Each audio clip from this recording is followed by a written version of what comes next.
নমস্কাৰ, জয়াই অসম। তো আপোনালোক অসমবাসী ৰাইজক মোৰ এটা অনুৰোধ, আমাৰ অতি মৰমৰ অতি প্ৰাণৰ এটা শিল্পী আজি ঢুকাই গ'ল। তেওঁৰ সৎকাৰটো একচুৱেলি আমি হ'লোঁ দুদিনীয় তেওঁৰ চিনাকি, আমি দুদিনীয়া তেওঁৰ ফ্ৰেণ্ড, আমি তেওঁৰ অতি মৰমৰ ফ্ৰেণ্ড হৈছোঁ আৰু আশা কৰোঁ অতি মৰমৰ ফ্ৰেণ্ড হৈ থাকিম। তেওঁৰ যিবিলাক বলি আছিল, তেওঁৰ যিবিলাক কথা আশাৰ আছিল, মাত আশাৰ আছিল, এইবোৰ আমি মানি এইবোৰ আমি আগলৈ লৈ যাম। এইটো হ'ল আমাৰ আশা।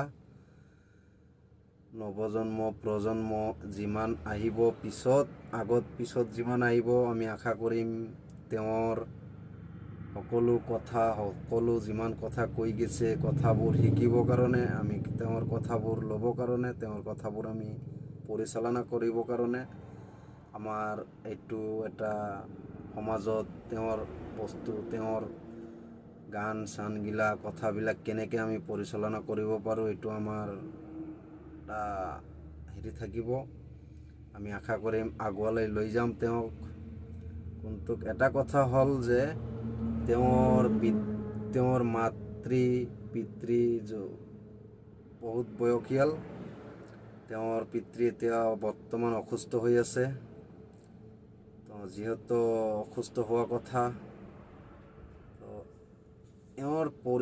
তেওঁলোকৰ পৰিয়ালে তেওঁলোকৰ ঘনিষ্ঠ শিল্পীবিলাকে য'ত এটা ডিচিশ্যন ল'ব, সেই ডিচিশ্যন মতে আমি আঁকোৱালি লৈ, অতি মৰমৰে আঁকোৱালি লৈ, তেওঁলোকৰ ফেমিলিৰ, তেওঁলোকৰ মাতৃ পিতৃ, দাদা বাই ভণ্টিৰ তো যিটো ডিচিশ্যন ল'ব, অতি মৰমৰে আমি সকলো ৰাইজ ওলাই মৰম চেনেহ দি, তেওঁতৰ কথাটো আমি সন্মান জনাই, তেওঁতৰ বাক্যটো আমি সন্মান জনাই, তেওঁতৰ পৰিয়ালে য'ত সৎকামটো কৰিব দিয়ে, যিখিনি জেগাত কৰিব কয়, সেইখিনি জেগাটো আমি আঁকোৱালি লৈ, আমি ৰাইজবাসী, সমগ্ৰ অসমৰ ৰাইজবাসী আমি আঁকোৱালি লৈ যাতে তেওঁৰ সৎকামটো আমি কৰোঁ, এইটো সকলো আমাৰ অসমবাসী ৰাইজক আহ্বান। যাতে কোনো আপোনালোকে বেয়া নাপায়, কোনো খং নকৰে। আমাৰ সকলোৰে মৰমৰ এটা শিল্পী আছিল।